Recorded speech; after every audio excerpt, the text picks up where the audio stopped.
everybody? Okay. The August 23rd meeting of the Board of Education is now in session. Please rise for the invocation. O God, we pray to administer that which is just in all educational policies, being ever mindful of your guidance. Stir us to action with love, wisdom, and understanding. Now the pledge. I pledge allegiance to the flag of the United States of America and to the republic for which it stands, one nation, under God, indivisible, with liberty and justice for all.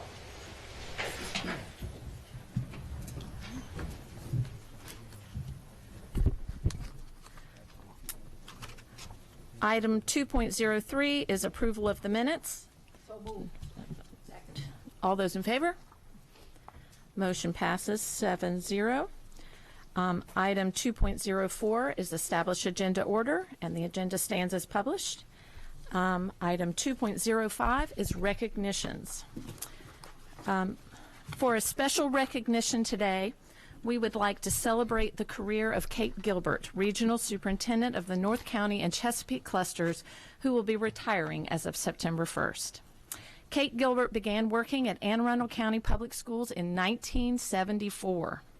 Just for some reference, here are some things that happened in 1974. President Richard Nixon resigned. Gas was 55 cents per gallon. The 55-mile-per-hour speed limit was imposed to save on gas usage. The average cost of a new car was $3,750, and enrollment at Anne Arundel County Public Schools was 70,622 students. So it's safe to say that a lot has changed since Kate Gilbert arrived. Here's what hasn't changed: Kate's commitment to middle-level learners. Now, we all know that educators all have a special place in heaven, but some have a few more feathers on their angel wings. And while I will always maintain that beginning band and string teachers have the most feathers, middle school teachers are a very, very close second. As a parent of current and former middle schoolers, I know how most parents breathe a sigh of relief when their children are out of that stage of life. But then there are the angels like Kate, who were called and chose to be with middle-level students every day for 43 years. Bless her heart. Teaching, guiding, leading, and loving them all along the way. Kate's journey saw her spend many years as a language arts teacher at Chesapeake Bay Middle School and then as administrative intern there. She became an assistant principal at Corcoran Middle School in 2000, then principal at Old Mill Middle School South in 2001. She stayed there until she became a director of middle schools in 2005 and then regional assistant superintendent several years later.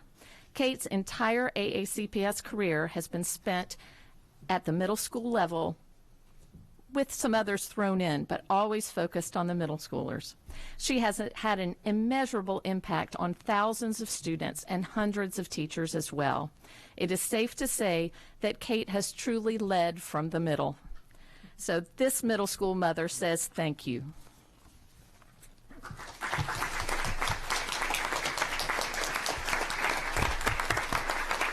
So, Dr. Arlotto. Thank you. Kate, we've had, in the last 24 hours, I've been able to say thank you in front of your colleagues, and I want to do that for the larger community again. You have provided, as your time as a regional assistant superintendent, incredible support to your principals and schools, particularly at a time of crisis. And in your time, some of your schools have gone through crisis, and you have always been that voice of reason and calm for your principals and communities. And we thank you for that. That will certainly be missed. As has been referenced, you've had a keen focus on middle school. Your knowledge has really helped us move forward. A result of our improved math scores, for example, in middle school, are direct result of you and your work and your team. You have been a fabulous colleague, a wonderful friend, and you will be missed. We are a better school system.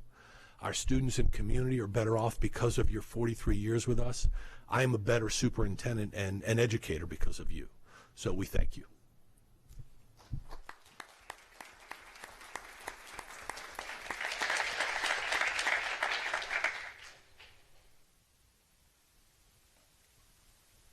Ms. Nally. I just want to echo what everyone else has said. Kate, we've been friends Well, I started in the county in 1970. So let me just say, Kate came along, but I was a teacher at Lakeshore, and I knew her then.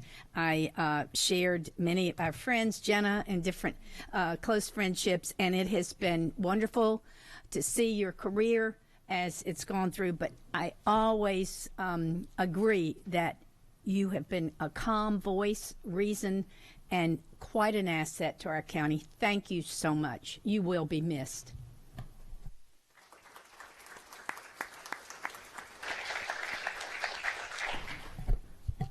Kate also has some family members here today to help send her off, her brothers Jim and John, her sister-in-law Maureen, and her niece Catherine. And at this time, we'd like you all to ask you all to come up and have a picture taken.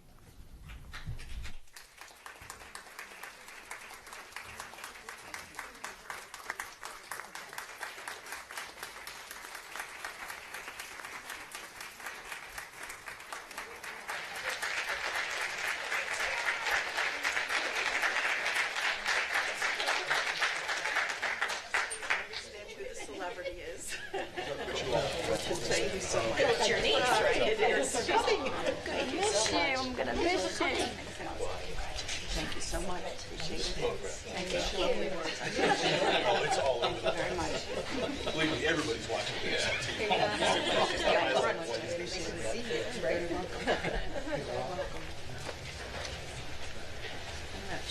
Oh, Mr. Mike. Oh, you're front and center, you know. That's right, that's right. Ms. Gilbert and I have had a verbal agreement about no pictures for years, but today.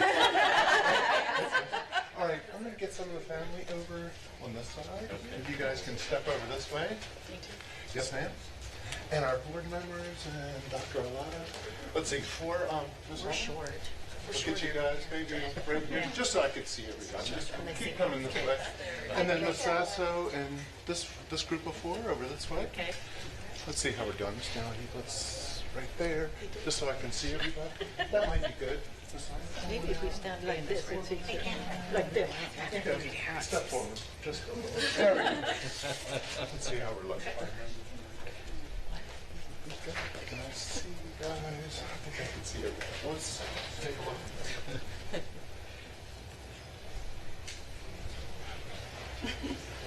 Stacey, you just kind of take a couple steps forward, just yourself.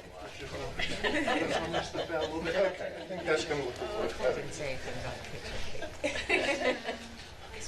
And you guys kind of turn this way and turn the other way. Okay, there we go. There we go. Orange shirt. I like it. Okay, everybody, we'll do a few shots and let everybody else get in there and take their photos. So, everybody looking this way, big smiles.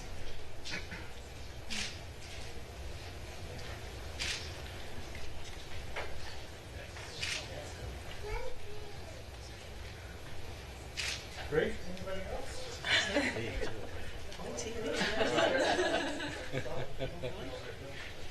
Well done. Thank you. Thank you.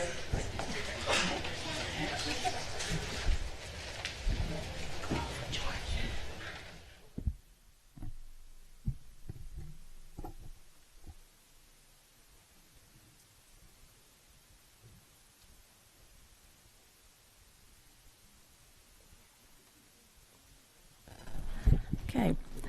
Item 2.06 is school and community highlights.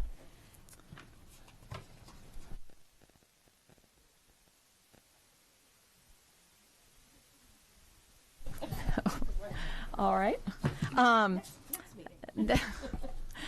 Last week, Mr. Gillen and myself were able to attend the Fort Smallwood ribbon cutting, where 4,000 solar panels were officially unveiled.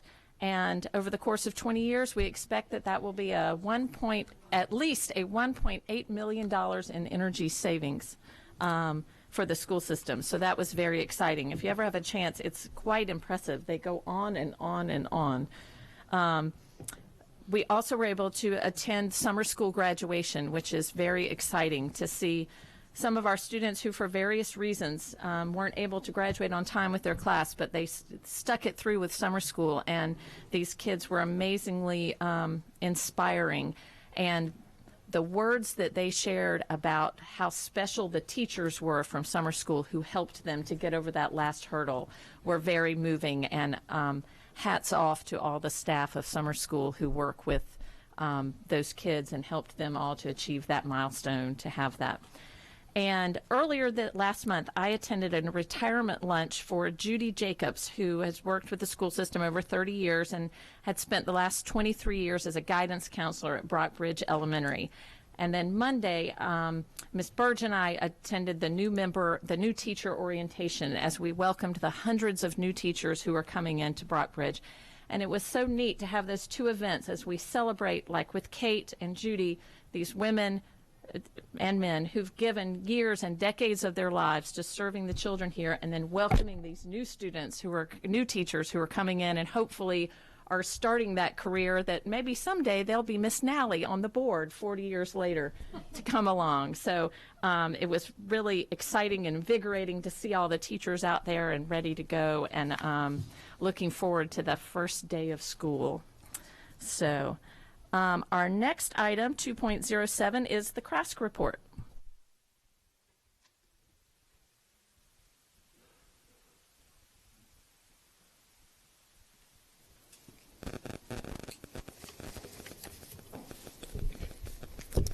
Good morning, President Hummer, Dr. Arlotto, and fellow board members. My name is Josie Rea. I'm a junior at Cervino Park High School, and I'm the president of the Chesapeake Regional Association of Student Councils. This summer, CRASC broke the tradition of taking the summer off and continued a pretty regular schedule of Wednesday night meetings. This was especially important because it gave our new team plenty of time to get to know each other. It is critical that we establish a healthy team dynamic and that we all feel comfortable debating controversial topics with each other. Recently, our conversations have focused on Charlottesville and the outrageous acts of racially motivated hatred and terrorism which have dominated the national conversation for the past few weeks. I am sure that a number of AACPS graduates are attending UVA in the fall, and it is heartbreaking to think how this might impact their experience.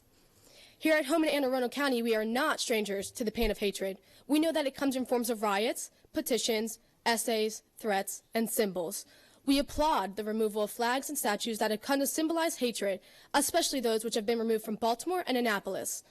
There comes a time when something has to be done and something must be said. Dr. Arlotto, I loved your statement in that editorial in the Capitol on Monday. You captured the sentiment beautifully.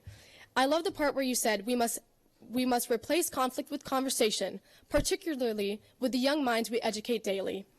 I love that sentence. Simple, yet powerful in its meaning. I really hope that everyone in our community can be mindful of that idea as we begin the school year. We have to take time to tackle the difficult conversations. Often topics like racism, inequality, and bias are seen as too contentious for the classroom, but we cannot afford to avoid addressing this area of discord. Last January, CRASC made the statement at this podium acknowledging the need for more education, focusing on eliminating bias and embracing ethnic diversity. We said, teaching tolerance is not enough. You tolerate an annoying sibling or a bitter cough syrup. We need to teach celebration. It's great that lessons about recognizing prejudice are embedded in our curriculum, but since we are not being assessed on this message, it is often not the focus. We feel that standalone activities, assemblies, and events would be more appropriate venues to address this concern. We are all growing together, so we need to work together.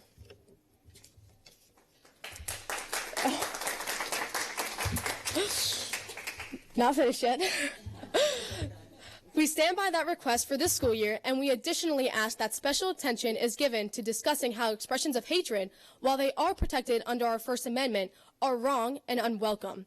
It is not enough to learn about our rights. We also need to learn about what is right. On behalf of the students of Anne Arundel County, I am asking you to assist us and facilitate our growth so that we can learn how to navigate these troubling times with empathy, open-mindedness, patience, and mutual respect. It takes a community to help celebrate and appreciate diversity. Good luck to everyone next week, and I thank you for allowing me to represent the students of Anne Arundel County.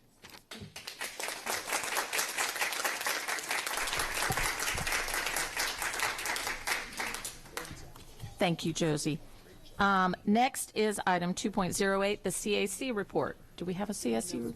Okay. Item 2.09, the PTA report. Ms. Pickard.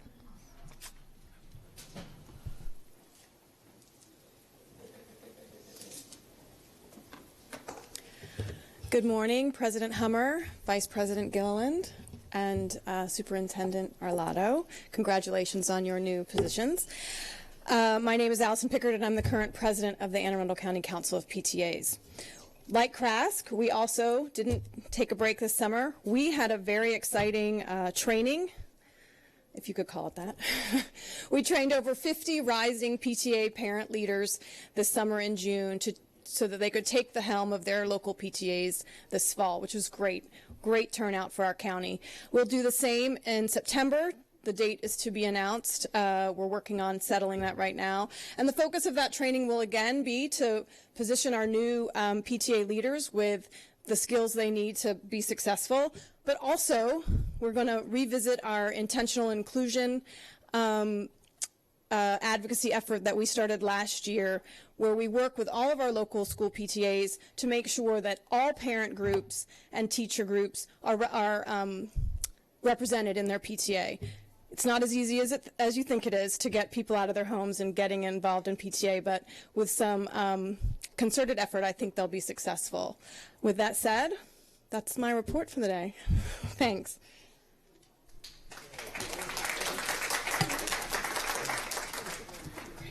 Our next item is 2.10, which I know is we're all excited to hear. It's the readiness for the opening of schools presentation. Take it away.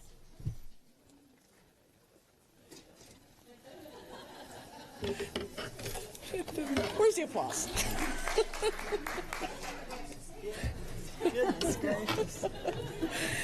Good morning, President Hummer, Vice President Gilliland, members of the board, and Dr. Arlotto. For the record, my name is Kathy Kubik, and I'm in the Office of School Performance. This beautiful morning, we'd like to share with you the updates for the readiness of opening of schools for school year 2017-2018. I'll begin by having my colleagues introduce themselves and their offices. Good morning, Michelle Batten, Assistant Superintendent, Curriculum and Instruction. Good morning, Mary Talar, Assistant Superintendent, Advanced Studies and Programs. Good morning, Sally Egan, Assistant Superintendent for Student Support Services. Good morning, Jessica Kutchis, Executive Director of Human Resources. And Alex Shaknovich, Chief Operating Officer. First, the big people. Key leaders for our approximately 10,500 employees are our 123 principals. This year, 19 schools will open with new principals. 8 of them are promotions from within Anne Arundel County Public Schools, and 2 we've recruited and hired from outside of AACPS. Additionally, 28 schools will open with new assistant principals. Second is the little people, our students. We are projected to enroll a record 82,344 students this year. At the secondary level, our Office of School Performance has worked diligently with the Office of Student Data and the Division of Student Services to ensure that every secondary student comes to school on the first day with a schedule and ready to go. Our counselors and schedulers are working diligently to make sure the last unique changes are happening. For our littlest learners at the elementary level, homerooms are set and ready to go day one. Third, our school buildings are busy too. This year we'll have 6 buildings open one day late in preparations due to construction projects. At the elementary level, they are Arnold, Brockbridge, Manorview, and Shadyside.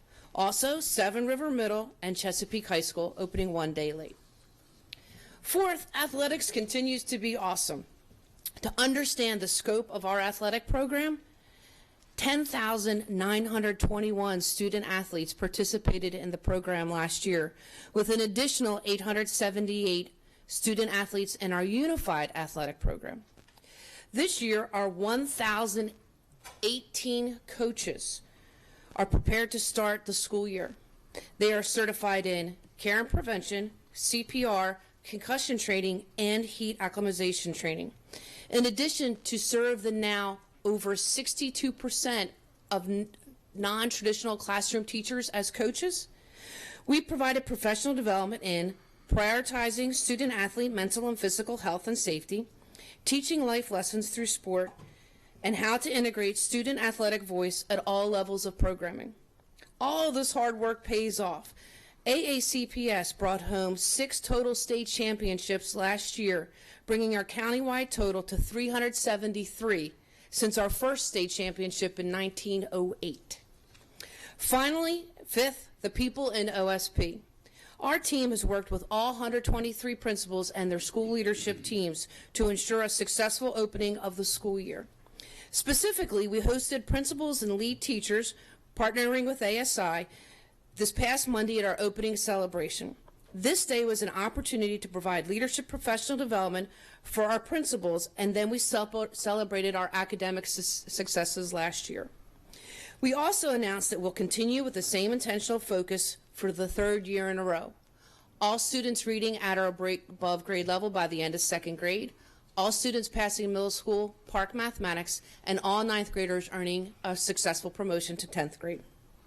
In summary, all of the OSP team members are fired up and ready to go with our 123 principals and their school teams to open the doors for our 2017-2018 school year.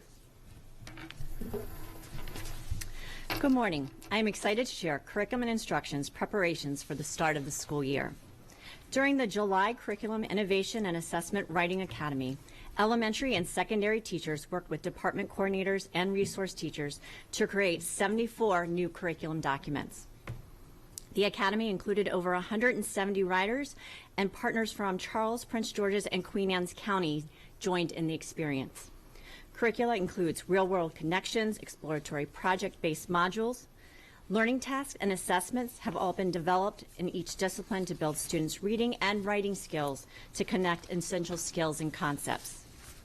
Throughout the summer, staff from the Offices of Curriculum and Instruction, Advanced Studies and Programs, and Professional Growth and Development collaborated to plan and deliver professional learning opportunities for multiple audiences. We increased our opportunities to interact with both teachers and administrators to focus on learning strategies to engage students in critical thinking, problem solving, communication, and creativity. Our sessions also covered various topics, including unpacking standards and increasing curriculum access. We worked with school teams to build rigor and relevance for student learning. We are thrilled to launch the new 3rd grade curriculum. Through shared efforts, we have produced a student-centered curriculum for our learners built around the concept of investigation. In 3rd grade, students will investigate new ways to engage, learn, and achieve through the 21st learning century's skills: communication, critical thinking, collaboration, and creativity. Students will have opportunities for investigation through inquiry-oriented exploration questions and concept connections. Within each discipline, we continue our commitment to movement, play, and discourse. To support 3rd grade teachers in the implementation of our new curricula this year, they will receive multiple resources to facilitate instruction, as well as job-embedded support from specialists in the academic offices. We are excited to continue our focus with middle school experience to meet the demands of the Maryland Learning Content Standards for Mathematics and Science. Our instructional approach is centered on developing students' conceptual understanding and systems thinking to include modeling and a context for ideas to be learned. In math and science classrooms, students will utilize manipulatives, conduct investigations, solve problems, and participate in discussions that focus on the strength of evidence used to generate claims. To support learning, students will participate in blended instruction that focus on coherence and rigor of the learning standards so that mathematics and science is engaging, relevant, and fun for all learners. We are also launching a new 9th grade environmental science course. This course affords students the opportunity to experience the interconnectedness among the sciences. Our students will make connections in unexpected places and situations and see the relevance of science in everyday happenings of life. In this student-centered classroom, students will explore, discover, laugh, learn, and flourish. Our goal is to ensure all students are actively doing and actively thinking through communication and collaboration at all levels. Good morning. Advanced Studies and Programs is rooted in the development and delivery of powerful teaching that promotes engaged learning through rigorous instruction, authentic application, and community connections. Our goal is to prepare our students to be 21st century competent expert learners in their journey to college and career readiness. We are dedicated to preparing our students to communicate precisely, work cooperatively, think creatively, and initiate action as they prepare to participate in a global society. At this time, 1,398 students have accepted seats within our programs of choice, magnets, this fall. Waiting lists still continue for middle school and high school STEM, middle school PVA, and high school IB. However, these waiting lists are assessed daily. To support preparedness for the upcoming school year, 2,912 magnet students engaged in activities, camps, and/or bridge programs over the summer months. In STEM, middle school students focused on exploration, active engineering, team building, and communication. Specifically, 6th graders explored camplets, whereas 7th graders had middle school determined site investigations, such as the National Museum of Health and Medicine.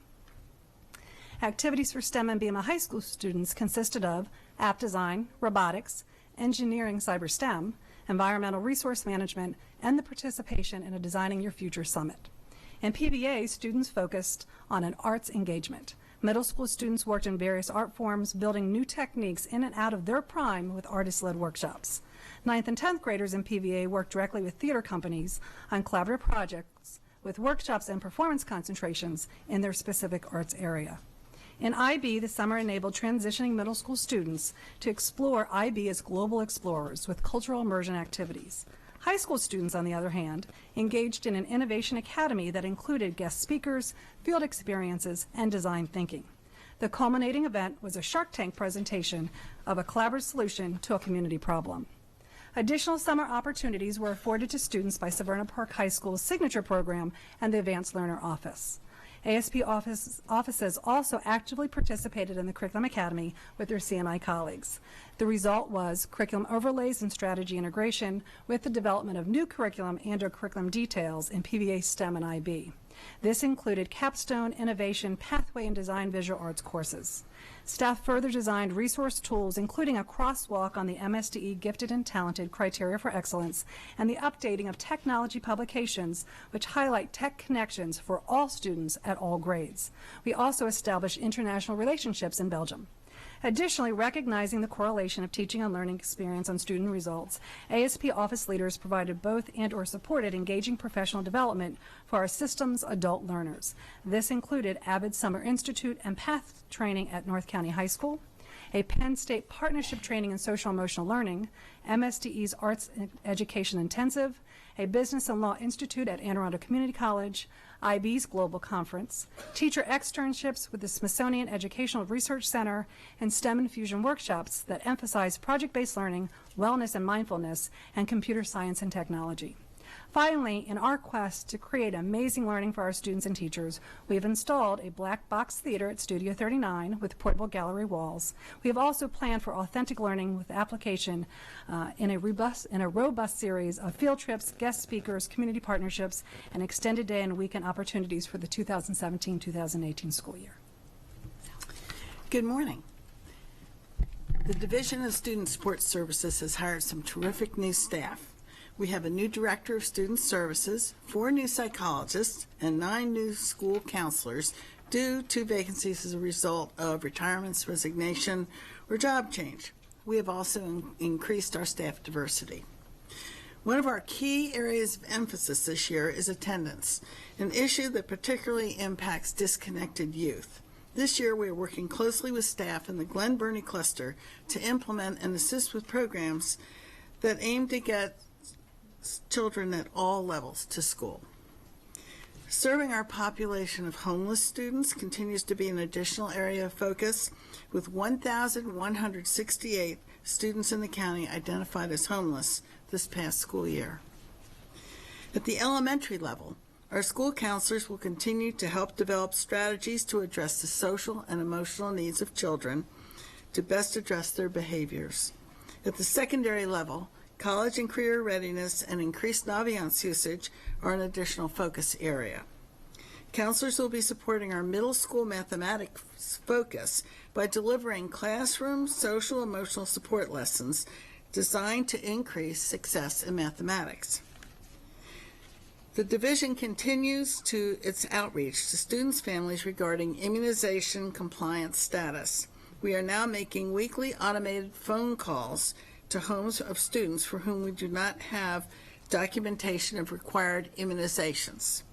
Current numbers as of August 22nd, 2017, for grades K and 7 are 1,103 kindergarten and 1,823 grade 7, for a total of 2,926.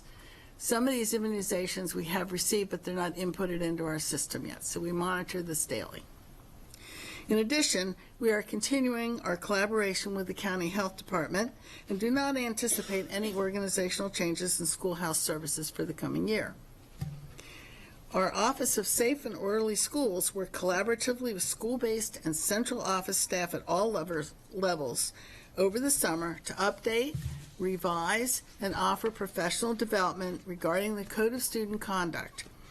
Staff will continue to provide individualized support and professional development to schools on implementation of the code and on proactive measures designed to keep our students safe and in school. Of special note is our division's ongoing support of students, staff, and families with our trauma teams when unexpected traumatic events such as a fatal car accident or untimely death occur.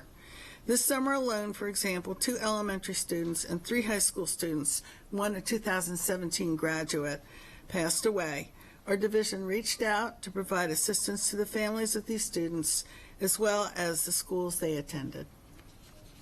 Our alternative education staff will also continue to provide training to school staff on restorative practices in order to assist them with effective problem-solving techniques.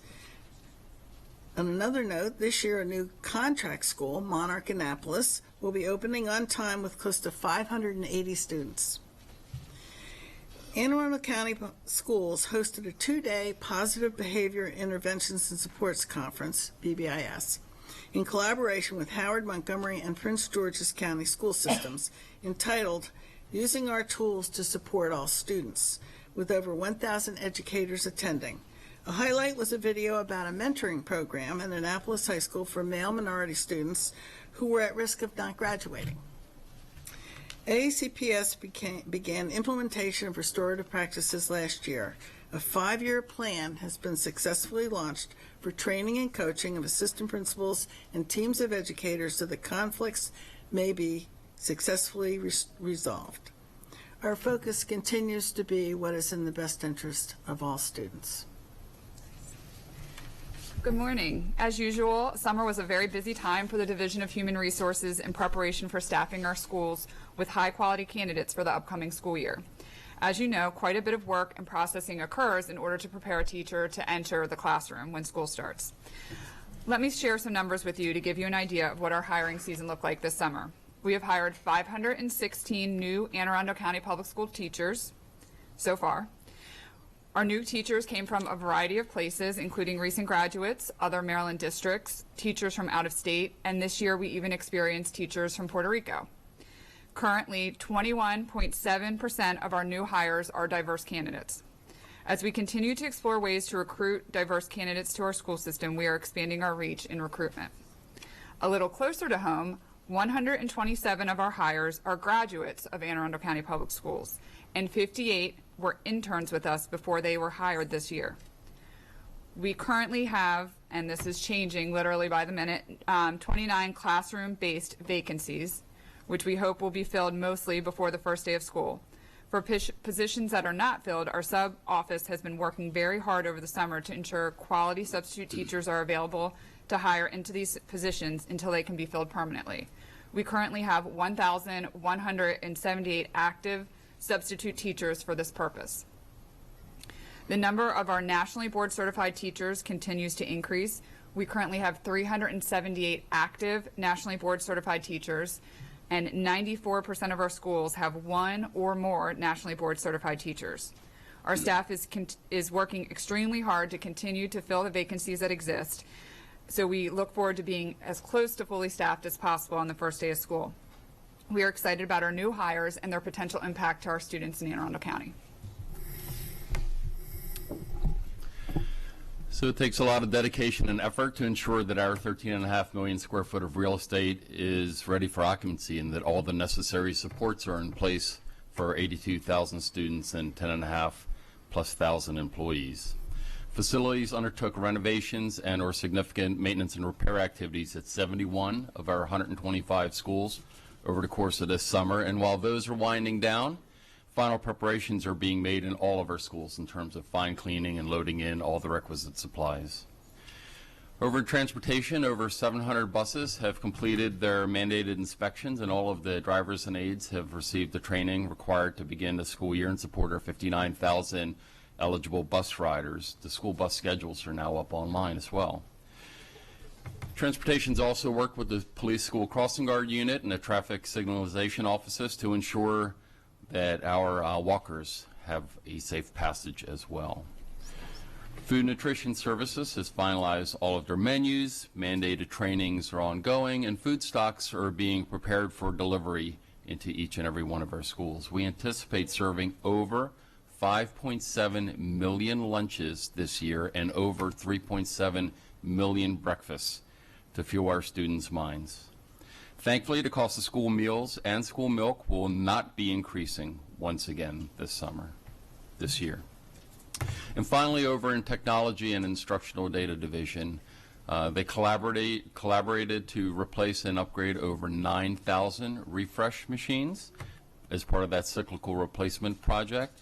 And all the critical student data, student scheduling, and student testing systems are up and operational at this time. Each child, each parent, and each employee relishes the first day of school. We are poised and prepared to ensure that it is both special and successful for each and every one of them. With that, we're prepared to take any questions that you might have. Mr. Gilliland. Thank you, Madam President. And just to say very briefly, and above all, thank you to each of you. I think I'm stealing Mrs. Burge's words from last year, and I hope I'm not twisting them, but that this is one of the best presentations that the board gets, and it's my second time sitting through this one, and I just want to say thank you for all of the preparation. I really love hearing about the 4 C's. That's something that I ran on when I sought this seat originally, and I think when the 4 C's, at least we like to say this in workforce development, when the 4 C's work together well, they do produce people who are confident, and that being the 5th C really is what creates our robust workforce, and that's what employers are looking for. So I think we're poising our students for success very well there. One thing that's not here that I do want to highlight, and I hope Mr. Mosier doesn't mind me calling him out, but this is the first year that we're starting the school year with a new website, and the information that's being shared with our constituency, young and dare I say old, but everyone is getting their information in a much more convenient and a much more powerful modality. So I do want to just say thank you for that. And then also just on a personal note, I know tomorrow's a big day for you. So congratulations there as well. Thank you, everybody. Ms. Burge. I actually had a question, and it's for you, Ms. Kuchis. We have 29 vacancies right now. What are they? Specialty positions? Are they the hard to fill positions? I'm guessing they're not elementary school teachers. So let me clarify.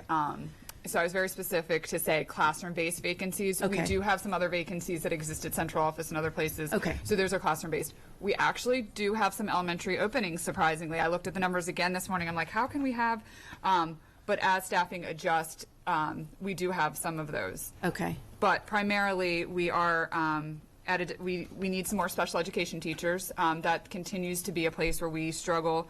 We currently have 5 vacancies there. And then, as we've talked about many times, world and classical languages is an area that we continue to need to find other ways to staff those positions because they're simply not available. So those are sort of the highlights, and the rest of them are onesies here and there. But special ed and world and classical languages, okay, we still have quite a few vacancies. Okay, and I'll own up. I felt like you were looking at me. I have the immunization form clipped to the bulletin board. It's ready to go. So Bob, stop calling me.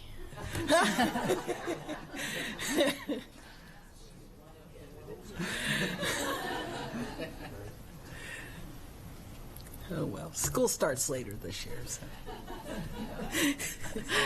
Dr. Arlotto.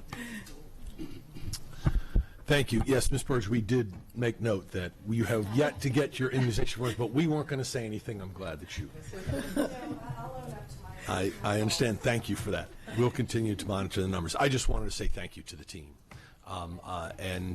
It is for those that think that school systems sit idle during the summer, that is certainly not the case. It is a very, very, whether it's staffing, certainly facilities and their team, the Student Support Services does not shut their doors when the school year closes.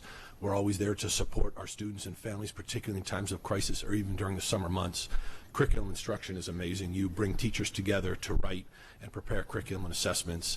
ASI creates an amazing amount of opportunities for students that occur over the summer. And so we continue to engage them. It is a very, very busy time for us, and you all carry the weight beautifully. So thank you. Thank you. And I'll just echo what everybody says. Thank you very much.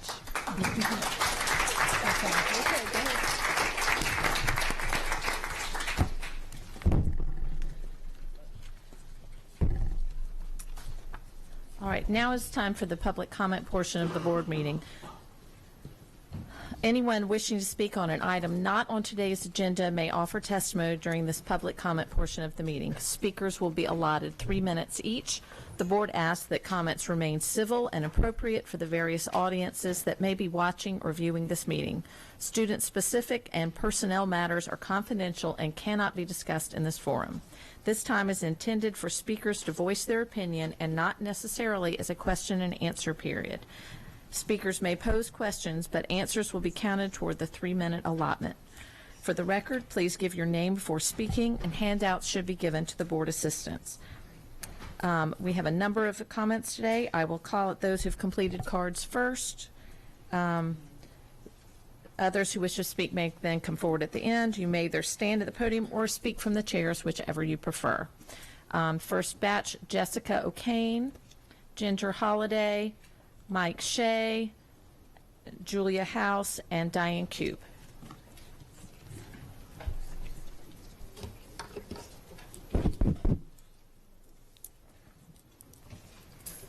Is the timer going right now? Okay. Good morning, Superintendent Arlotto, President Hummer, and members of the Board of Education, and members of the audience.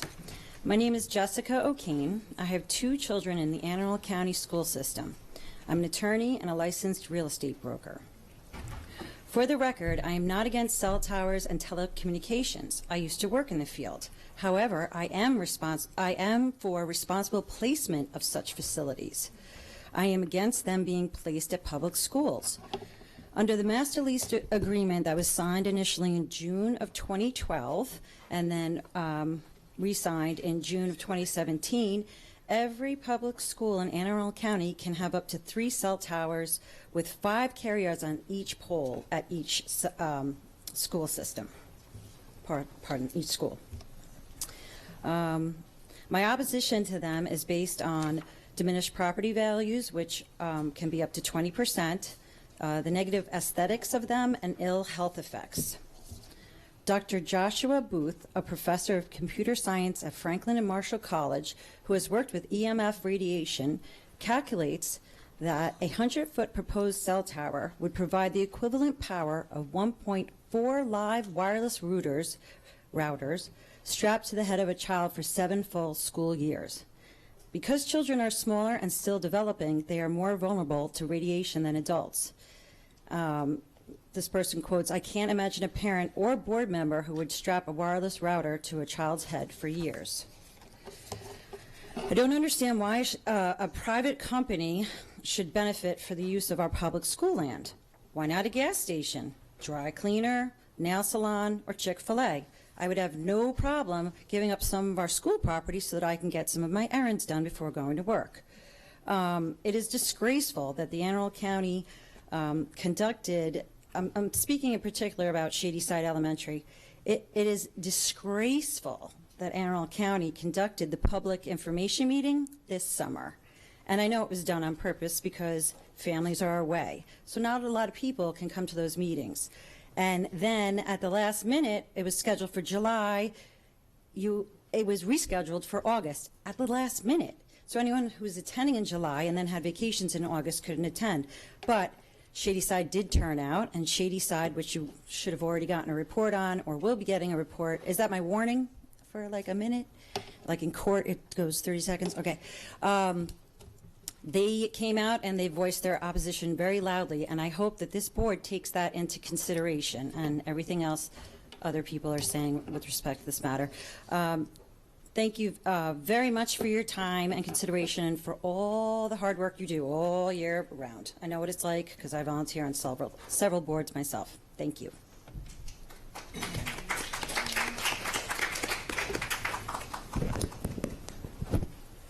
Good morning, board. Your position as a board member requires leadership and management. Could you Mike give Shea. your name, please? Shadyside.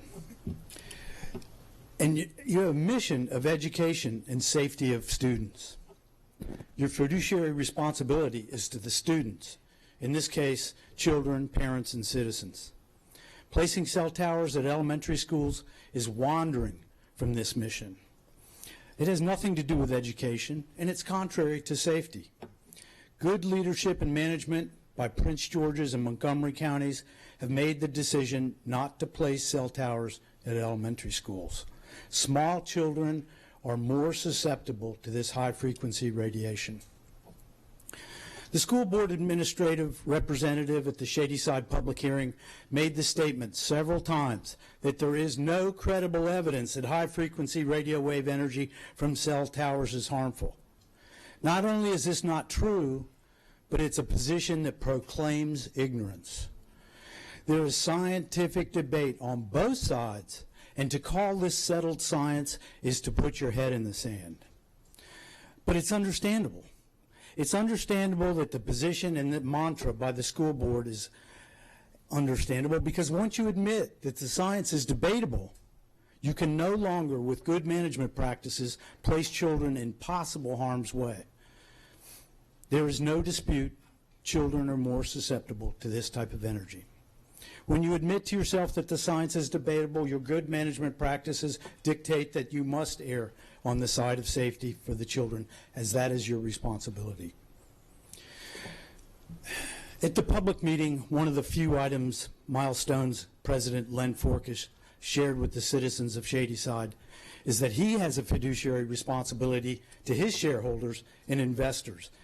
He shared this with Shadyside. Your responsibility lies with the students, parents, and citizens, not Milestone. There was a time tobacco was proclaimed to be safe. Ronald Reagan promoted the Camel brand. Baby powder, considered safe, now facing $1.5 billion multiple judgments. It's unfortunate you have renewed a 5-year lease with Milestone without adequate public notice, public input, legal review, and negotiation. Our lawyers read the agreement to hold Milestone harmless on injuries such as radiated high-frequency energy. The insurance clauses do not cover this, and the following paragraph leaves Anne Arundel citizens liable for possible large settlements. Milestone's business practices have been called into question by other jurisdictions, and I would submit that they have made large contributions to our elected officials, our deciders. Our councilman in this district, our district, Jerry Walker, has taken next to the largest Milestone bounty with $5,500. It doesn't pass the smell test.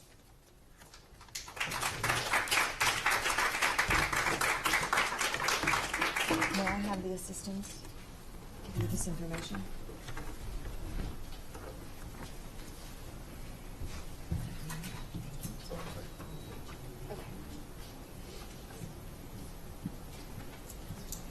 Good morning. Thank you for hearing me today. My name is Ginger Holliday, and I live in Shadyside with my husband and 2 children that go to Shadyside Elementary. You now have a hard copy of the email I sent to each of you. I ask that you please give it consideration before you vote. I did research myself, starting with the agencies quoted at the meeting, specifically the American Cancer Society and the FCC. On those agencies' websites, buried in assurances that radiation from towers is safe, are the following statements. From the American Cancer Society website, Very few human studies have focused specifically on cellular phone towers and cancer risk. From the Federal Communications Commission website, it is generally agreed that further research is needed to determine the generality of such effects and their possible relevance, if any, to human health. These two statements bring up the concern that these agencies that have been tasked with assuring the public of the safety of cell towers are themselves aware that their own research is, at best, incomplete. We should not risk lives on incomplete research or partial truths. I came here today to try to help you understand that there are recent studies proving that such a tower poses a very grave health risk. Children are biologically more susceptible to corruption by this type of radiation. Esteemed medical professionals, scientists, and biophysicists around the world have studied this, and their conclusion is that it is not safe. Hundreds of studies show that it is hazardous to human health. No less than 15 countries have set their exposure limits hundreds to thousands of times less than the current U.S. standards, and most have banned towers on school property. Many high-level agencies have recently expressed concerns about the inadequacies of the FCC's current standards on cell tower radiation. The EPA, the California Medical Association, the International Journal of Cancer Prevention, and many others all now agree that standards are based only on thermal effects, but important non-thermal effects are also taking place. Their position is that the radiation causes cells to change in a way that makes them cancer-forming. To claim there is no adverse effect from phone towers flies in the face of a large body of evidence. The Telecommunications Act of 1996 essentially removed the value of life and well-being of the residents of an affected community in favor of money and profit. We are unable to protest the installation of a tower based on the latest medical evidence. Current scientific research, free from the pull of the communications lobby, is proving how wrong this action is. We are left with only one avenue to argue against the installation of a cell tower. Under the Telecommunications Act, human lives are things to be discarded and forsaken, but evidently property values are not. Few fully informed persons would purchase a home in an area with such deadly risks. Research in this area is expanding, and more people will come to understand through hard science that cell towers do pose a serious threat. If the cell tower goes up, our property values will go down. Ladies and gentlemen of the board, I beg you to consider our lives, and I beg you to vote considering our property values. Thank you.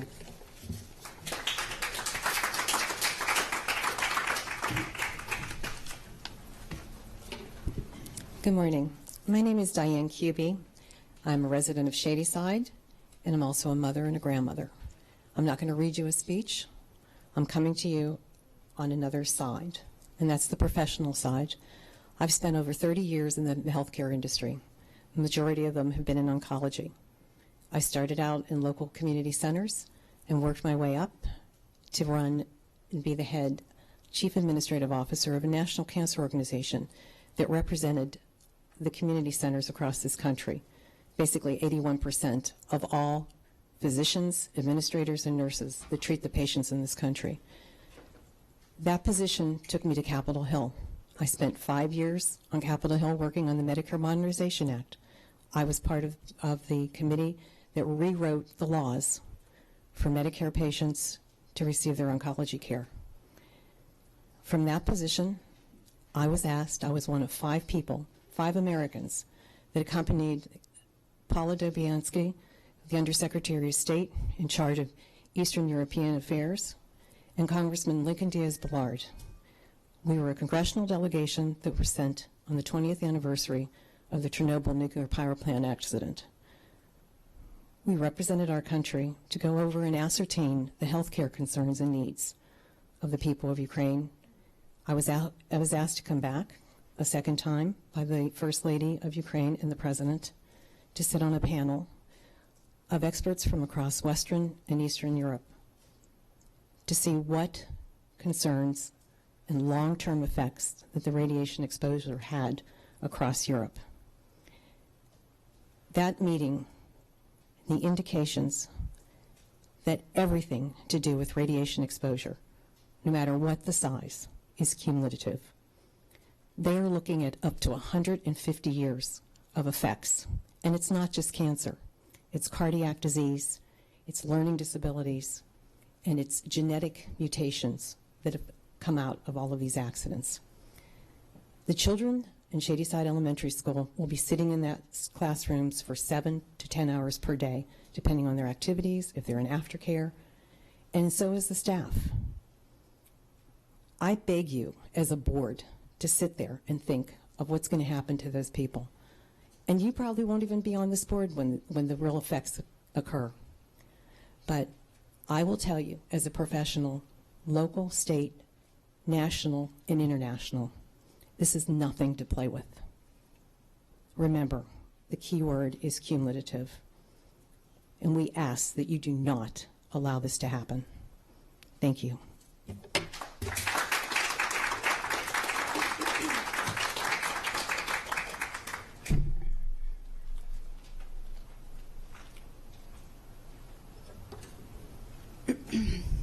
Good morning. My name is Julia Howes. I am a proud parent of an incoming second grade student at Shadyside Elementary. As of yesterday, Shadyside Elementary had 3 teachers for second grade, 76 students, which is an average of 25.3 kids in each classroom. Tracy's Elementary School has 3 teachers, 77 students, and an average of 25.6. Lothian Elementary was granted a 4th teacher yesterday for their 83 students, which is 20.75 kids in each classroom. DL Elementary has 2 teachers, 34 students for an average of 17 per classroom. This is unfair. DL Elementary has half of the students that our other schools do. It's time for a change. It's time to look at our county and our Southern District as a whole and make some changes. Please consider looking into the communities along Deal Churchton Road, as well as the communities along Chalk Point Road. I will personally offer my time and my assistance to ensure that this matter is looked into now and not 5 years. My child's education matters, and class sizes plays a huge role on her reading groups, her one-on-one time with the teacher, and ways she can grow as a student. High class sizes continue. We cannot continue to raise our expectations for our students. Take a little bit of a shift here. Emergency personnel need cell service. Our school needs cell service. Our community needs cell service. However, our school is underfunded and we can't continue to grow technology in our school.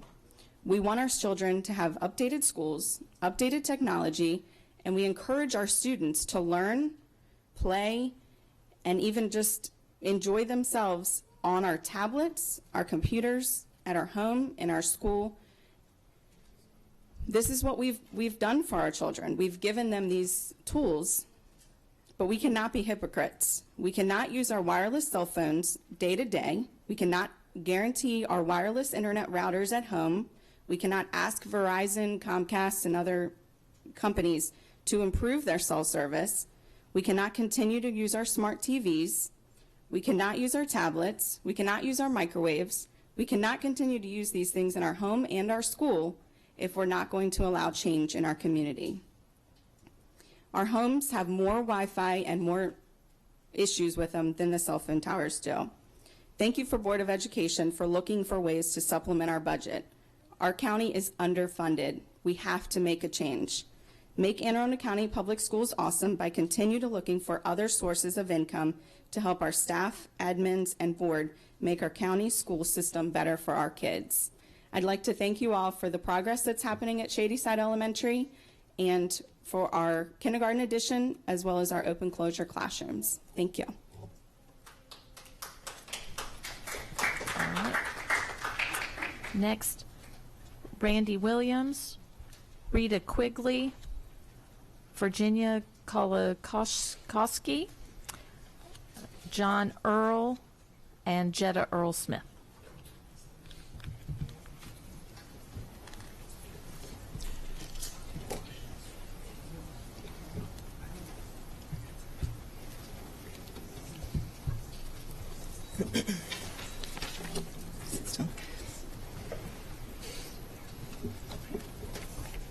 Go ahead. Good morning, and thank you for allowing me to speak to the school board about an important topic that I feel is really relevant. I am opposing the cell tower at Shadyside Elementary School. Please give your name. Oh, I apologize. My name is Randy Williams.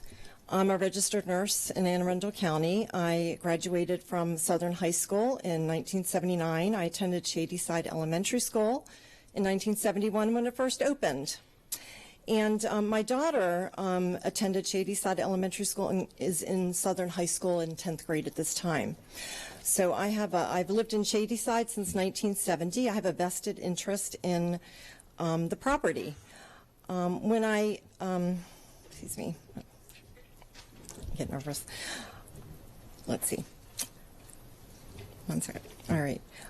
When I first moved to Shadyside and attended the school, we had the same footprint of playground, which is rather small. In the time that I was there, we had a ball field in the back where I could play on my softball team. That's no longer there. The footprint has changed a little. The trees have grown. We're on an area that used to be called the swamp. It is still the swamp, and the trees that are on the property of Shadyside are protecting our property from being a massive swamp on the school playground. There just isn't enough room. It's a very small playground. And thinking about putting in a cell tower, taking out trees to do that on our small community playground is going to cause less time on the playground for the children, because when it rains, they can't go in the grass. They have to play on little tiny area footprint around the school.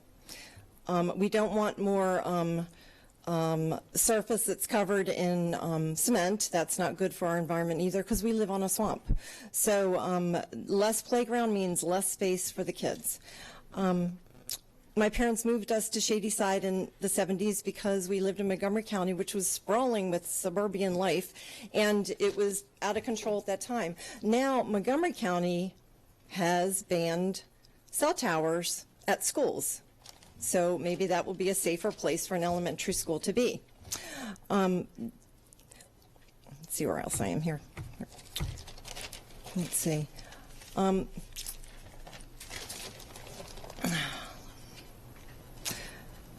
Let's see, according to an article in September 23rd, 2001, my mom's a hoarder. I've got a lot of articles saved. I found a community poll that found 92% of the residents in Shadyside say the quality of life is excellent. We have survived years of storms and tropical storms and a few hurricanes when I was there when I was a young girl. And we have neighbors with pickup trucks, and we have neighbors with chainsaws, and they can cut the trees down, and we can handle our own emergencies, and usually we do a good job of it.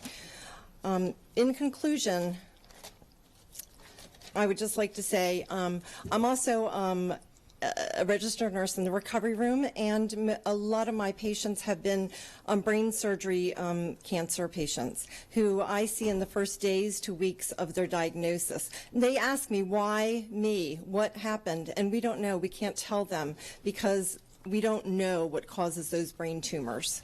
In conclusion, I'm also a member of a group I don't want anybody to have to be a member of. It's called the Bereaved Parents of America. I've lost twin sons, not to cell exposure, not to cancer, but they are in heaven. And our group of parents have parents who have lost children from every cause and parents of every age.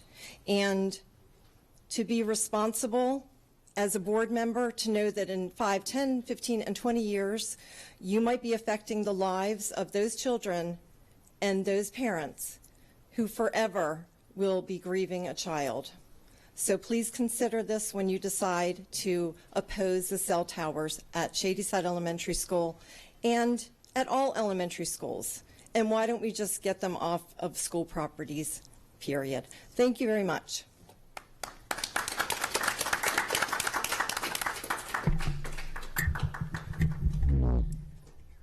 Good morning, everyone.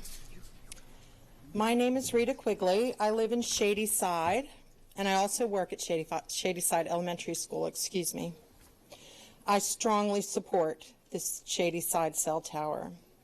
I have experienced very poor cell service in our peninsula, and we have little to no service at the school. It's difficult to use a device as an educational tool or a parental communication tool when we can't use our devices efficiently. Services such as Remind 101, Twitter, Class Dojo, and others are a challenge to use at our school. Kids are a part of our growing world, and I feel it's important that they are prepared for our future. AACPS encourages the use of Twitter to engage and communicate. I manage Shadyside Elementary's Twitter page. I am that person that's out in the parking lot with my phone trying to get a signal. I walk up and down the street, whatever I can do. Usually I wait till I get home or out of the area. We lag in the hashtag Read With Me project every year and other Twitter projects because of our poor cell service. On a personal level, my service at home is poor, and we are forced to keep a landline just in case. I've heard from other residents that part of Idlewild and Snug Harbor have the worst cell service, if any cell service. There are families that care for the elderly or sick that are forced to keep their landlines for emergency purposes. I would also like to address the health concerns briefly. I'm a member of a family that is in the radio frequency and microwave business. I have discussed the RFI and EMI emanation issues with them, and they have no concerns. We are all much more concerned with the BGE smart meters and standing in front of our microwave ovens. If I thought for 1 minute there were health concerns, I would not be standing here now. I don't like this. I am excited to become a community that does not have connectivity issues. Thank you. I would also like to add that there's a huge difference between nuclear radiation and electromagnetic and radio frequency emanations. Thank you for our new school. We are very grateful.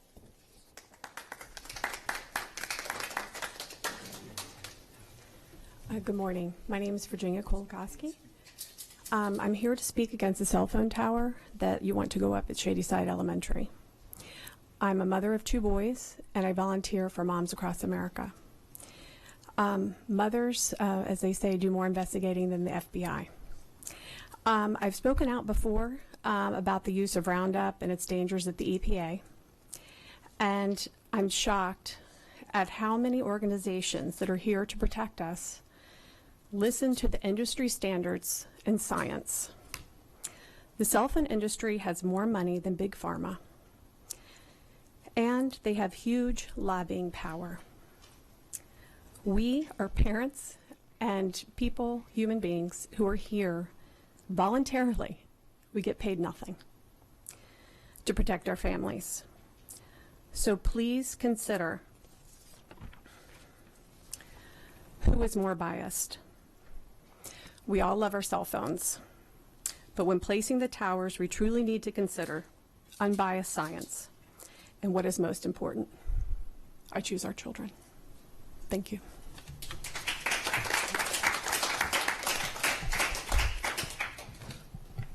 Mr. Earl, I think you have another child with you too. I was going to say if they want to come up too, so that you're all together. That's fine. Because he was the next card. I just didn't call him.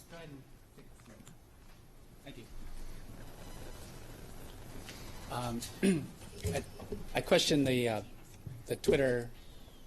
Oh, please give your name first. The school has broadband internet, so. Okay, hi, I'm John Earl.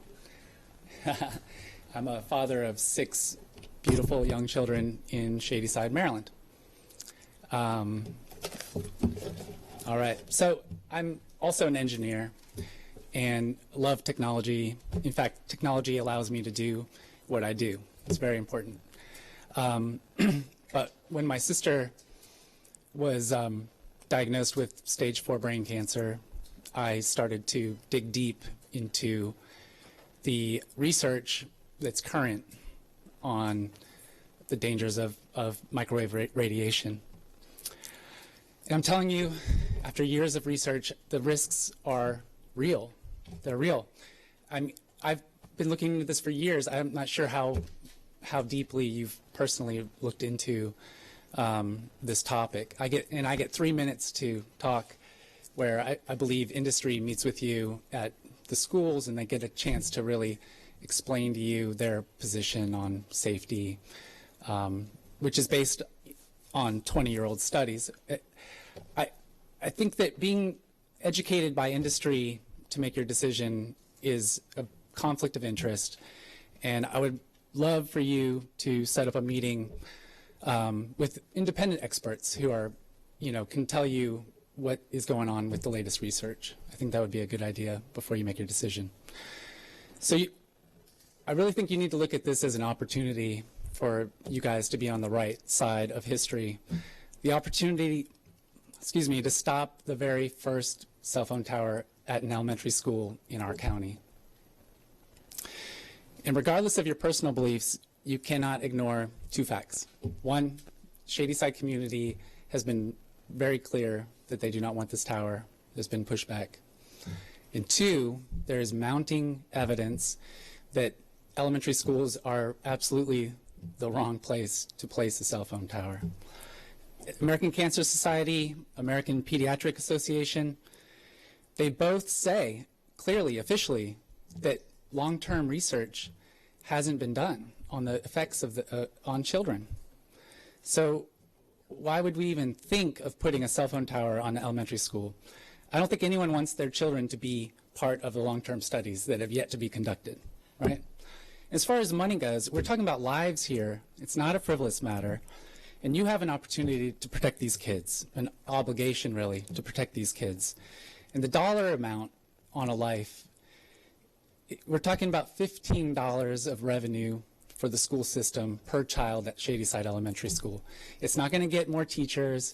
It's not going to do all the things that the people that want the tower think is going to happen. I just want to say that you're gambling with lives. And the truth is, you don't know enough to say it's safe. In fact, nobody has come out yet to say cell towers are safe. And this is your moment to look within and simply do what's right. You vote no on this tower, people are going to respect you for being responsible and not gambling with people's lives. PG County, Montgomery County school boards, they've already taken the opportunity to say no about cell towers at elementary schools. You should talk to them. You should do the same thing. It's a no-brainer. Thank you.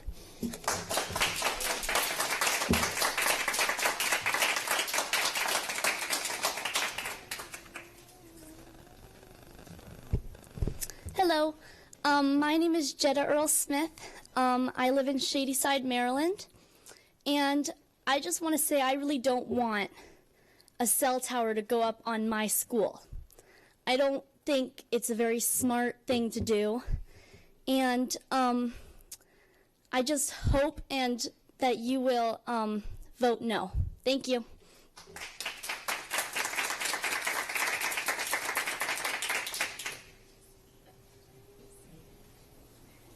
Hi, my name is Pilot Earl Smith, and I live in Shadyside, Maryland, and I just don't want to get sick, and I don't want the kids in the school to get sick.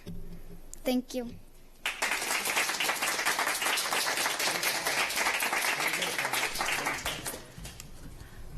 Patricia Mathis. I am not going to get this name very well. V.K. Holzendorf. James Fonfara, and Jennifer Dwyer. I guess okay. Hi, I'm Patricia Mathis, and I live in Anne Arundel County. I live in Annapolis, actually, but I have grandchildren and children in Shadyside. I was a teacher for 40 years, so my concern was for the safety of the children in Shadyside. Actually, I was astounded that you would consider putting up a cell tower in a place where the smallest people, the most vulnerable people are, and that they will be exposed to radiation on their playground. Not only are they the tiniest people, but they also have the probability for the most cumulative effects of the radiation, as they have the most years of exposure ahead of them. To me, it seems like it's the worst place that you could put something that will possibly cause disease 10 or 20 years down the road due to the cumulative effects of radiation exposure. This kind of reminds me of the warnings heard in the 40s and the 50s, which I remember concerning the danger of cigarette smoking. For many years, the industry claimed that cigarettes were safe.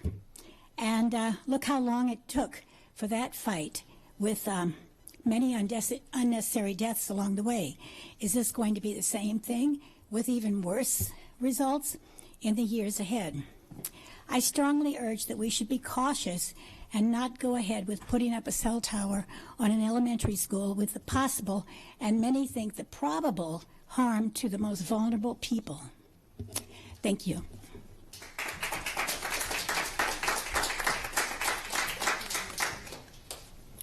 Good morning. My name is V.K. Holzendorf. This is the first time I've ever been to a school anything. I don't have any children.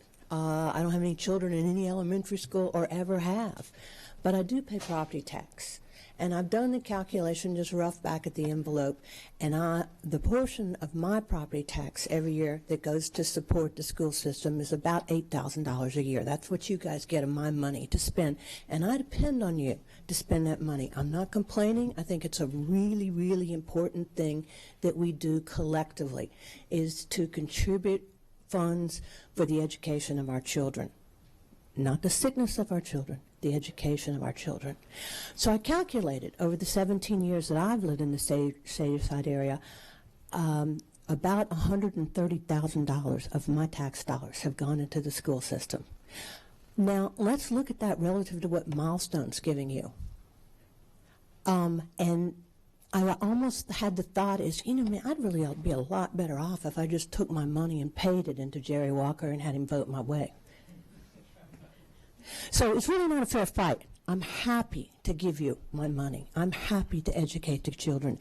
I spent my years in corporate America, very similar to Diane, and I was responsible for all the high-performance computing business for Hewlett-Packard. And so I negotiated joint engineering agreements between universities, other governments, a lot of the Department of Energy and National Science Foundation labs. And I can tell you, by living through all that, doing a contract when it comes to technology is really sophisticated. And I had legions of smart lawyers and engineers working on my staff to make sure we got that contract right, we got it safe, and we got it profitable for my company, because that was my job. I'm now a farmer. In my retirement, I decided it was really important to grow healthy food, and these children that you saw speak are my customers, and they come to me on their bicycles to buy my organic food for their families. And I think that we all need to think that the health of these children, we're doing everything we can as a community and a village, so to speak, in Shadyside, to help our young people grow up with good values and healthy living. And I really wish that you would give us a chance to continue to do that and to decline this cell tower. And the important thing about this cell tower, because a lot of the people have spoken that they don't have good cell service, we understand that. You got lots of, our phones are ringing off the wall by people who own property that would be willing to host that cell service tower. And the elementary school is certainly not the only location in that area that could do it. So you don't have to make that decision based on that. There's lots of other options. It might cost Milestone a little bit more money, but that's not our problem. Thank you.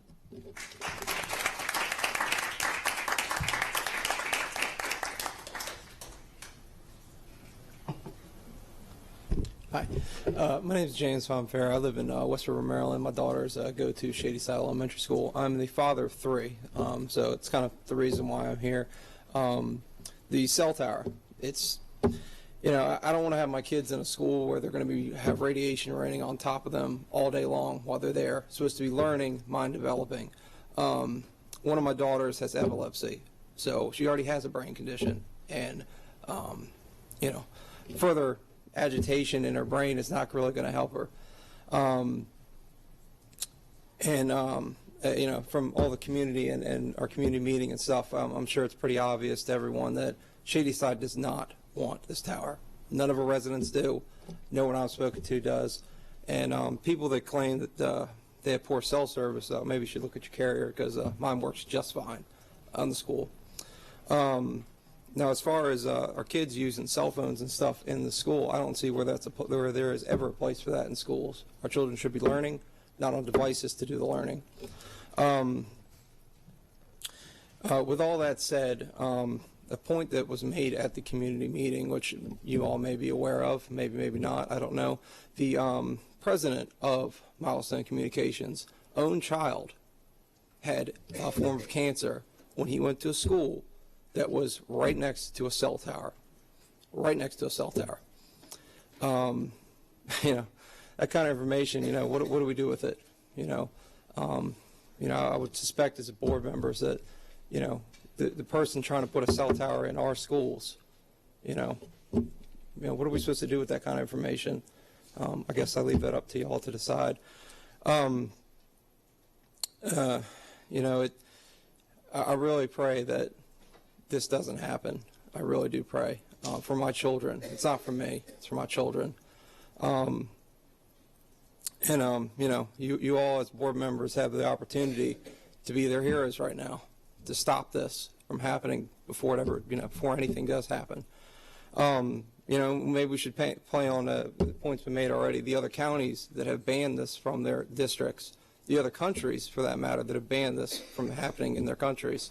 They didn't do it for no reason. You know, if you know, they could have made profit off it, just like, you know, Anne Arundel County is going to make profit off it. Why wouldn't they do it? Because there's a risk involved. And, you know, I just don't think that's right for our children. It's not about us. It's about our children and about them learning and developing in schools.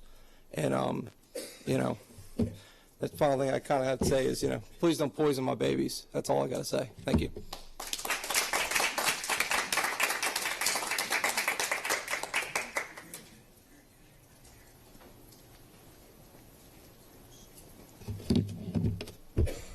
Hi, my name's Jennifer Dwyer, and my son Henry will be starting kindergarten at Shadyside Elementary in a few weeks.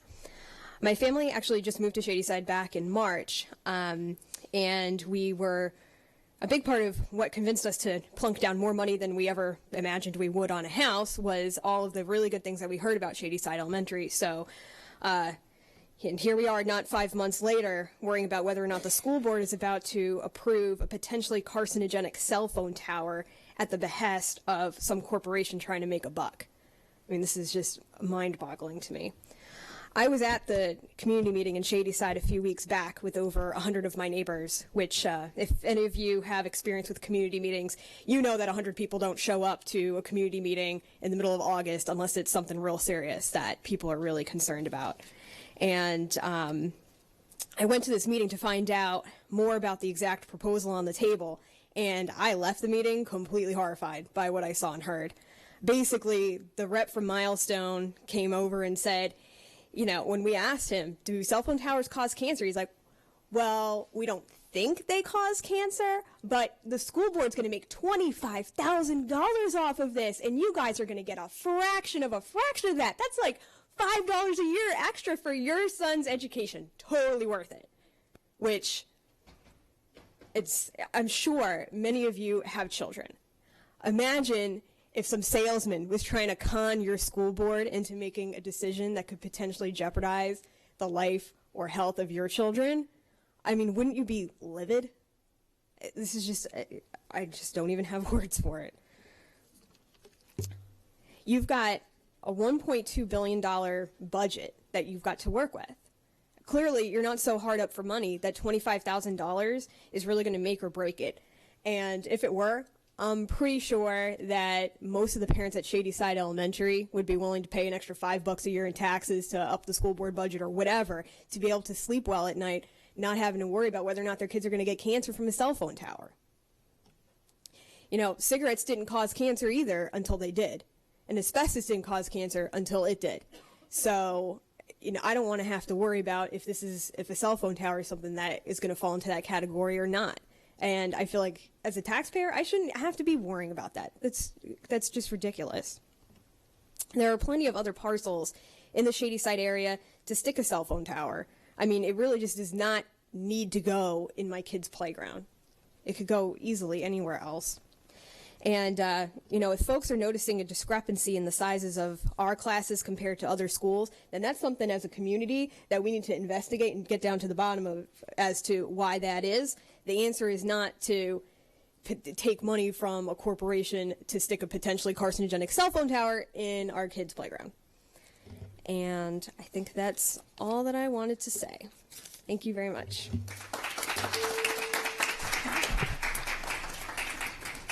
Lisa Van Buskirk and Janet Norman.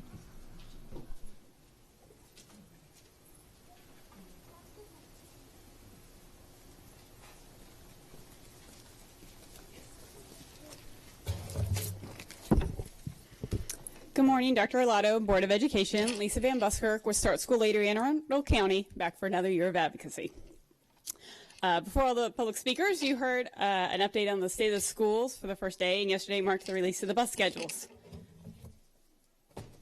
That's a printout of the bus schedules, excluding all the special needs routes to private placement, special needs to AACPS's schools, and all the other unique situations like the charters, Phoenix, and everything else that's very specific. Other Maryland school systems allow you to log on to networks to find bus routes and stops based on their address. Will AACPS be moving in that direction?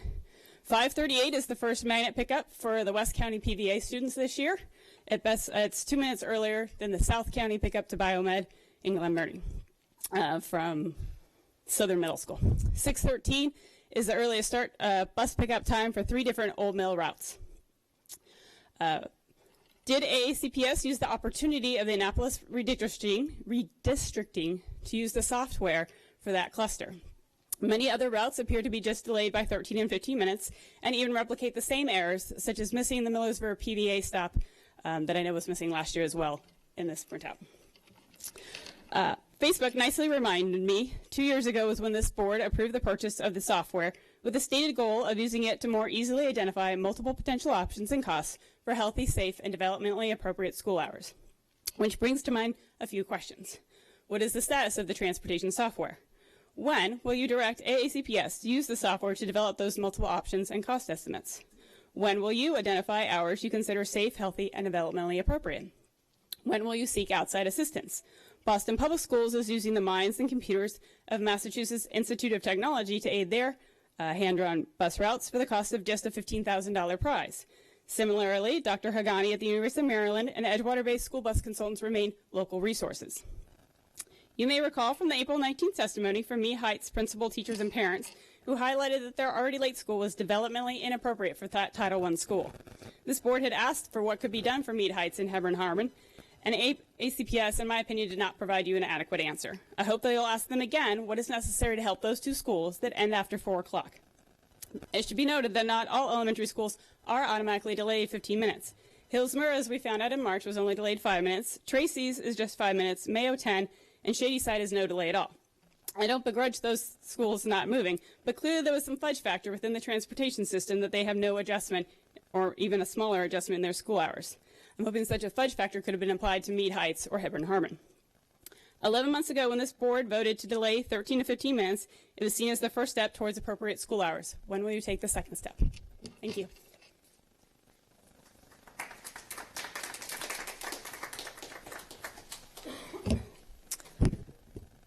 Dr. Arlotto, President Hummer, members of the board. My name is Janet Norman, excuse me, an Annapolis High parent. I'm proud to be associated with Annapolis High and their great efforts, but I'm here today speaking for myself as a parent and taxpayer. Since the bus schedules were released, let's discuss them.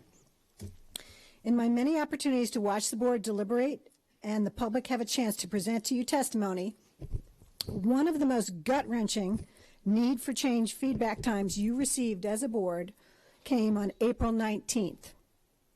Please write that date down to go observe the video testimony of the public comment. April 19th from minute 19 to 34 on the video. It was one of the few nighttime board meetings where working teachers, administrators, and parents could address you. It's the 360-degree performance review that leaders need to hear to have their organizations function well. They came to you at a risk of their careers. The principal, teachers, and parents of Mead Heights Elementary, a Title I school of 67% low-income students from a large portion of military families, came to explain to you the particular needs of their school. They asked you for relief from the inappropriately structured bell times for the school. Last year, the school started at 9:25 a.m. This year, it will begin at 9:40 a.m. They told you that many of their students have to be at military daycare at 6 a.m. for their parents' physical training requirements. Those 5 to 10-year-olds can't start elementary school until 3 hours and 40 minutes later. They return home from a 12-hour day when taking advantage of Department of Defense grants for enrichments. As a taxpayer, I was dismayed at the waste of DoD funds on exhausted kids. As a relative of military service members, I'm aghast that we would treat our low-income military families this way. I imagine if you accepted these phrases from your 82,000 students in your system. We can't. That's just the way it is. It's complicated. But are you willing to accept them from your transportation department? You can do better. You were given no-cost and low-cost options to improve Mead Heights and Harmon-Hebron by a professional traffic engineer. You had were offered the expertise of the phenomenal University of Maryland transportation routing professionals at no cost or low cost. This performance level of balancing a flawed system on the backs of Title I elementary students from military families or your 22,000 plus high school students is not acceptable. We know there's a better way, but you have to act to require that from the administration. You have to lead to build the grudging consent of the public for needed change. No one else can do it but you. How does this appointed board want to be remembered? Hopefully for your action. Please ensure safe and appropriate learning times for our elementary, middle, and high school students. Thank you.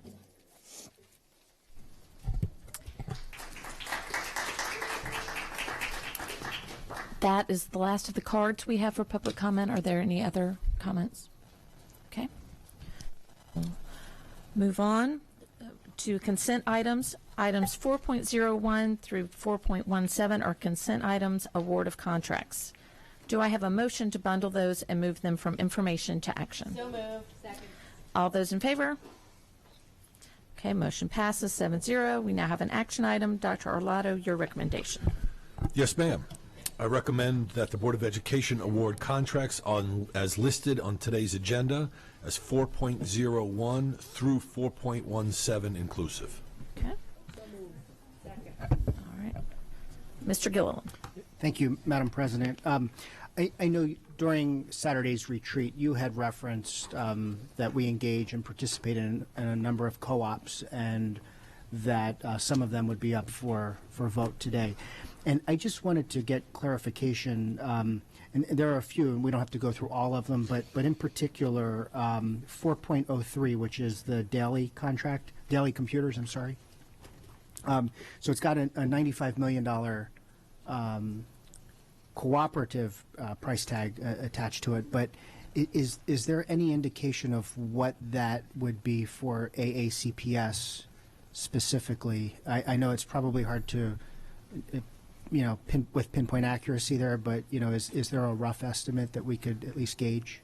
Certainly, Alex Shackno, Chief Operating Officer. So we have a cyclical computer replacement program here. It's called Refresh, and we do not outright purchase or acquire those computers because they have a relatively short life cycle, and we don't have the funding to be able to replace them on a planned and organized basis. So Anne Arundel County Public Schools, like many organizations similarly situated, goes through a leasing program where we lease the computers, and therefore on a periodic schedule they are replaced in total with new hardware, the latest software upgrades, and the computers are also serviced and maintained by the leasing entity as well. So this is the capitalized expected cost of that leasing program over the duration of the contract.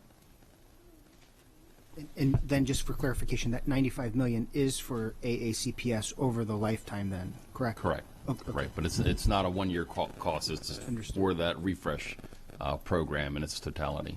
Thank you. I see 4.08 is to put the new fields in at Tickneck Park, and that's exciting to see. And I know that was in cooperation with the county executive with Parks and Rec, so that both that can be used throughout the county. And I love seeing that. That'll be a great benefit to our schools and to the whole community out there. It's a terrific partnership with the county government, and we look forward to it as well. It will benefit not just the our student athletes and physical education students, but if you drive by the complex at any hour of the evening or any day on a weekend or a holiday, it is extensively used by both adult and youth rec and park leagues as well.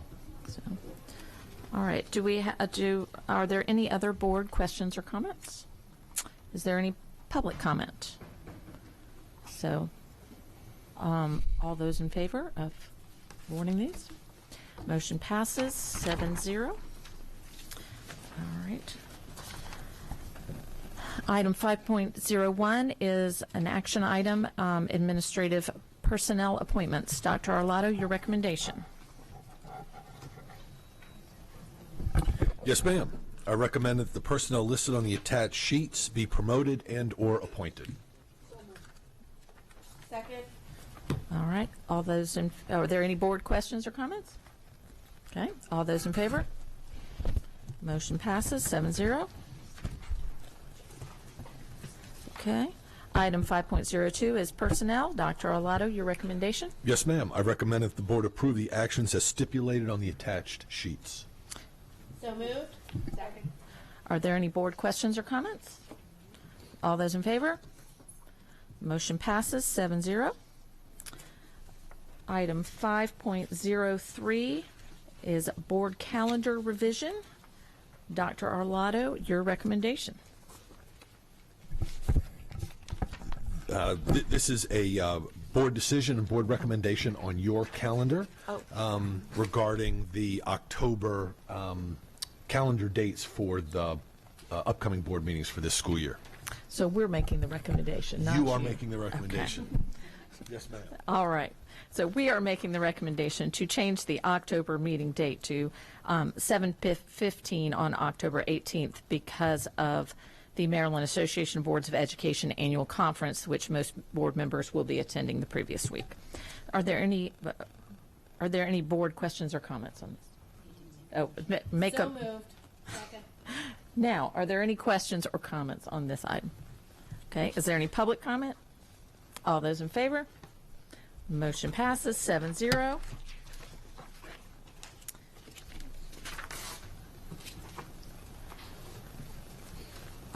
This one's also us, right? Correct. Okay. Yes, all right. Item 5.04 is filling vacancies on the executive committee of the CAC.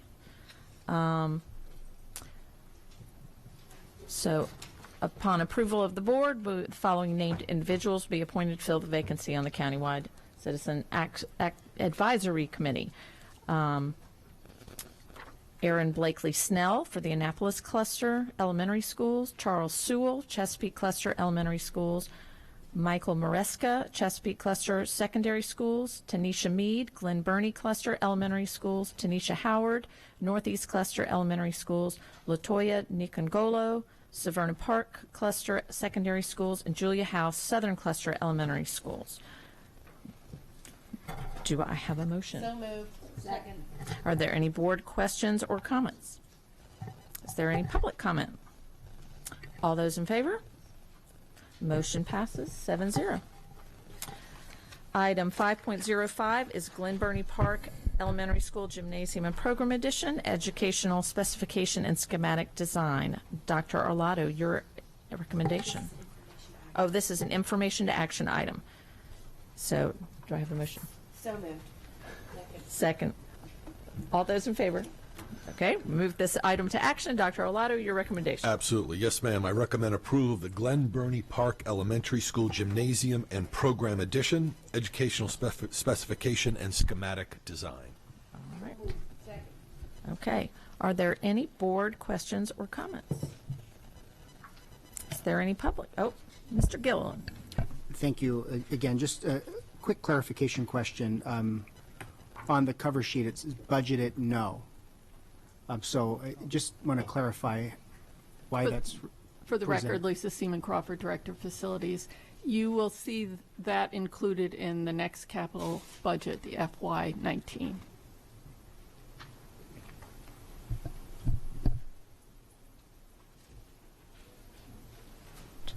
So, where am I? I lost my place. Okay, so all those in favor? Motion passes 7-0. Thank you.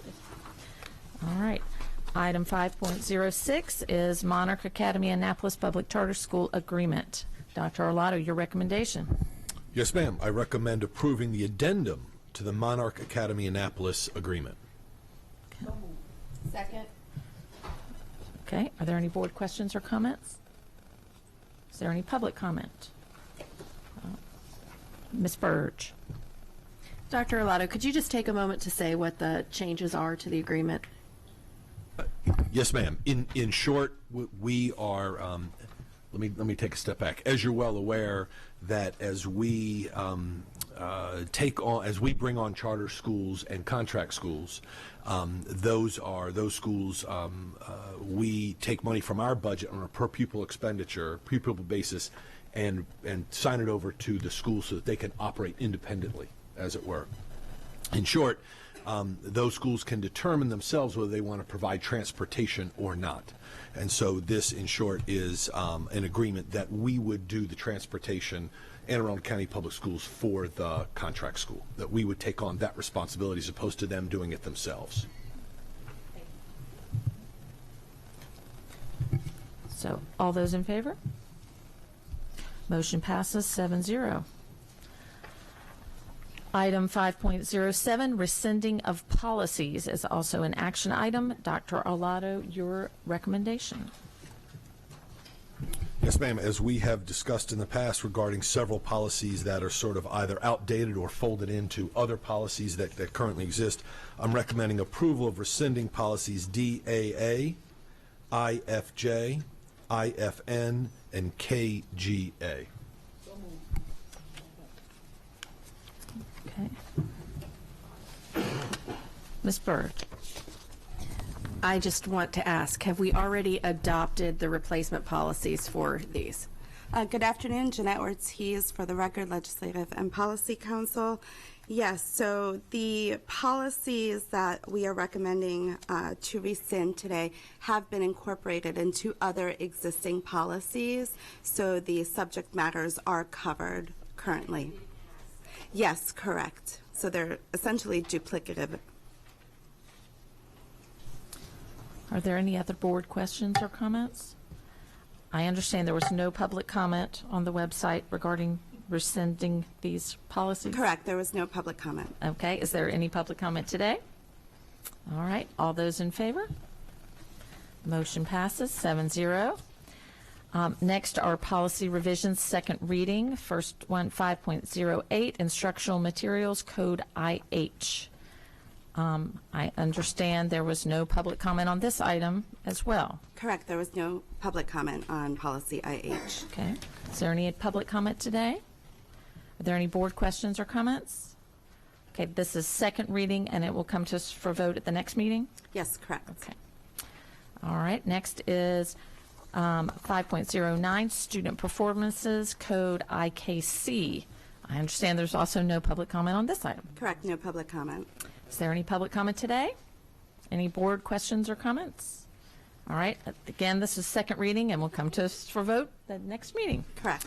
All right. 5.10, Salaries for Teachers Code GBS. I understand there was no public comment on this item. There is no public comment on policy GBS. Okay. Correct. Is there any public comment today? Are there any board questions or comments? All right. This is also a second reading, and will come to us for vote at the next meeting. Correct. 5.11 is Student Nutrition Services, Whole School Code EB. And I understand there was some public comment on this one. Yes, correct. There were a couple of emails that we received from the public. One was just thanking us for the policy and support of the policy. And then a second comment felt that it was not that the school system should be telling PTAs and schools and students and parents what their children should be eating. And so we were able to clarify that this is all federal law and regulation, and so this is not, this does not originate from the school system, but rather to be in compliance with state and federal laws and regulations. Okay. All right. Are there any board questions or comments? Is there any further public comment? All right. Again, this is second reading, and it will come to us for vote at the next meeting. Thank you very much. Thank you. All right. Item 6.01 is a review item, the award of contracts. Are there any board questions or comments? Any public comments? All right. So this concludes the meeting of the board.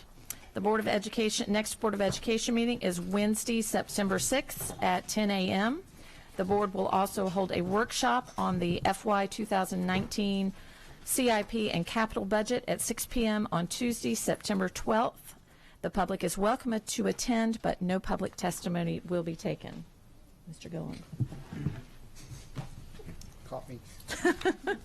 Thank you, Madam President. I move that the board go into closed session to consult with counsel to obtain legal advice on a legal matter. All those in favor? Motion passes 7-0. We are adjourned.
This is AACPS Digest with Monica Monk.